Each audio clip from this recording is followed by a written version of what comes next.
Olori Xangô, guerreiro, Olori Xangô, guerreiro, cabecilê, meu padroeiro, traz a vitória pro meu salgueiro. Osneiros salgueirenses, como vocês estão? Eu espero que bem, eu espero que ótimos. Hoje vamos falar do enredo sinopse do Salgueiro de 2024, o Tucara, que foi escrito pelo Igor Ricardo e será desenvolvido pelo carnavalesco Edson Pereira, que foi escrita de maneira corrida pelo Igor. E lá no finalzinho ele coloca que vamos ter 5 setores. E daí a gente começa com o primeiro setor, que se chama A Terra da Floresta, o Tucara. Essa primeira parte vai falar sobre a lenda de Omama, que era uma indígena que resolveu recriar a floresta, porque a floresta que ela vivia estava muito frágil. A floresta não dava proventos para os animais, para si própria, para os indígenas e para o mundo, porque a floresta é responsável pelos indígenas, pelos animais e pelo mundo. Então, Omama, entendendo essa fragilidade, ela recria, e daí essa floresta nova recriada se chama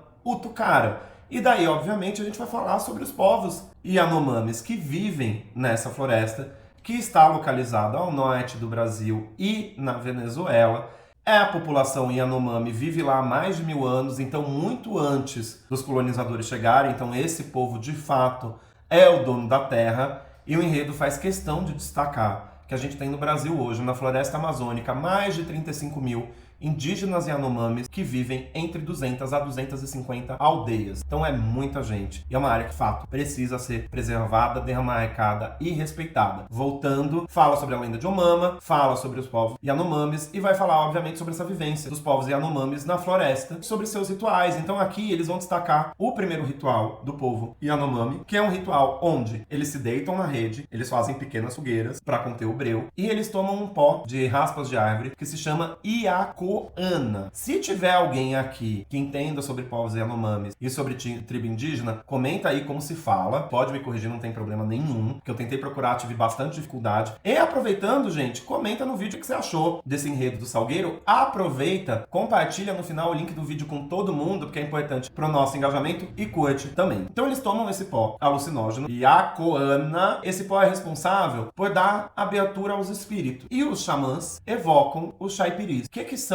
os chaipiris? Os chaipiris são espíritos ancestrais responsáveis por tirar todas as doenças do povo Yanomami e protegê-los da morte, e também por cuidar dos povos não indígenas e todos os seus filhos. E aqui é uma tônica do enredo de todas as lendas indígenas, que os indígenas são responsáveis não só pelo cuidado da sua própria tribo, mas também pelo cuidado do mundo e da população que nela reside através de seus rituais e seus cultos. E a partir do culto vai se falar da segunda parte, que vai tocar muito sobre a vida e o dia a dia na floresta. Essa segunda parte se chama Por Dentro da Mata. E aqui vai falar sobre as vestimentas dos povos Yanomamis. Então vai falar sobre o uso de vestimenta como com palha e com folha. Vai falar sobre a colheita de pupunha. Pupunha, que é um fruto alaranjado, muito consumido e muito famoso na região amazônica do Brasil. Se fala muito no Pará. Alô, Dona Nete. Dona Nete fala muito de pupunha em suas músicas. Pupunha, que é um fruto que é consumido ali após cozido com água e com sal. Dele também pode ser feito farinha e também pode ser feito óleo. E com os resíduos da pupunha é feita ração animal. Também vai se falar sobre árvores, e daí vai se destacar o jatobá roxo e a relação com as abelhas. Vai se falar também sobre a samaúma, que é uma árvore sagrada para os povos maias e também sagrada para os povos indígenas. Da samaúma se tira inúmeros remédios e tem inúmeros usos. Dentre eles, um dos remédios é um remédio para conjuntivite, e dentre seus usos, para a construção de jangada e também para a retirada de celulose. Vai falar ali sobre os Yanomamis e a relação com a caça, sobre as pinturas corporais, para obviamente se camuflar na mata, os animais não verem eles e eles também ficarem pintados parecidos animais e caçarem os animais. Vai falar sobre a relação da pesca e vai falar também sobre os rituais e as festas Yanomamis. E daí se destaca no enredo uma festa que se chama Reahu. O que é o Reahu? É um festejo fúnebre que acontece sempre na segunda quinzena de março e que dura por 15 dias ininterruptos. E daí, quando se fala do ritual de morte, se pega o gancho para a terceira parte, que é a tragédia Yanomami. E aqui vai falar sobre a chegada do homem branco na floresta. Garimpo, vai se falar sobre construção de estrada, vai se falar sobre exploração de solo, e como a exploração de solo, porque tem muito minério, muito ouro, petróleo, o quanto isso adoece não só os indígenas, porque traz doenças do solo para a superfície, então adoece não só os indígenas, mas também a população que está ali garimpando e toda a população que vive ao redor da floresta. Também vai falar muito sobre a questão do desmatamento. E aqui, o que se destaca é sobre o pensamento indígena, porque Omama, e daí se recorre a ela no enredo novamente, ela escondeu todo o minério, todo o ouro, todo o petróleo, tudo debaixo do solo, para que o não indígena não tivesse acesso, para que não fizesse mau uso dele. Só que o irmão de Omama, o Ioassi, falou pro não indígena. E daí o não indígena foi lá explorar. Então essa é a crença, que não se explora o solo porque se deixa a floresta doente. E não só deixa o solo doente, mas também como traz tosse e febre para a população. Então é um ponto de reflexão interessante. E aqui eu até vou destacar um trecho da sinopse que fala: terra é demarcada, mas nem por isso protegida. Nada será forte o suficiente para restituir o valor da floresta doente. Nenhum dinheiro poderá devolver aos espíritos o valor de seus pais mortos. Definidor, e todas as questões contemporâneas que a gente tem vivido. E daí aqui o enredo vai para a quarta parte, e a quarta parte e a quinta parte, elas são partes mais breves e com pouco aprofundamento, e que a gente aqui não conseguiu ter pesquisa suficiente porque não tinha de fato insumo na sinopse. A quarta parte, Waiteri, Toiti e Perreti, Coragem, Beleza e Verdade Yanomami, que vai falar basicamente sobre a importância de se preservar a memória, de se preservar legado, de se manter cultura, de se preservar a língua, rituais, saberes, práticas, e como isso é importante ser passado para frente. Então, a gente está falando aqui sobre toda a preservação e valorização dos rituais indígenas, tais quais, na discussão brasileira, a gente não fala só dos rituais indígenas, mas também a gente fala de todos os rituais de matriz afro e também todas as práticas que a gente vê no interior do Brasil. Mas aqui no enredo, basicamente, a gente está falando sobre a preservação da cultura Yanomami, de ponta a ponta. E na quinta parte, e aqui eu acho curioso, que eu acho que é uma tônica que a gente tá nesse carnaval, que na Sapucaí, minha gente, a gente vai ter que pensar muitos Brasis, assim. A Grande Rio convida a gente para pensar sobre ser onça. A Mocidade Independente convida a gente para pensar uma visão mais tropicalista do Brasil. E aqui, o Salgueiro vai convidar a gente para pensar um Brasil indígena nesse quinto setor. Que eles falam: sonhemos com um Brasil indígena. Antes do verde e amarelo, das cores da nossa bandeira, existiam as cores genipapo e vermelho. Antes das coroas dos colonizadores, é que a gente está falando de Dom João, Dom Pedro, toda a coroa portuguesa, existia o cocar. E daí ele deixa uma reflexão que é importante ler: não conheceremos o Brasil antes de vislumbrar e respeitar a história indígena. Precisamos sonhar verdadeiramente a nossa terra. E aqui o sonhar verdadeiramente a nossa terra é olhar a partir da perspectiva